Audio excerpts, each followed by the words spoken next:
Ayan guys, hindi na po siya mainit, tinakpan ko po yan. Nilagyan ko ng bubong. Grabe, kawawa naman kung mamatay sila. Nanghinayang po ako sa naliligo ako ng aso. Nanghinayang po ako sa tubig.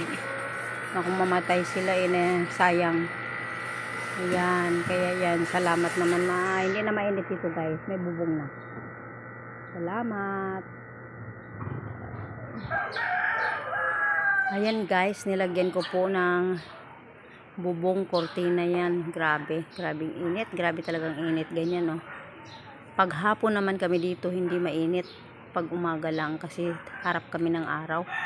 Oh, grabe. Grabe talaga, tulo-tulo pawis ko. Ayan guys, mahal ko po yung mga halaman ko yan. Kaya, nilalagyan ko po yun ng karton. Nilagyan ko ngayon. Sayang naman yung pagdidilig ko pag mamatay sila. Yan, grabe. Sige guys, kain po tayo. Magsasaing na ko ng tanghalian.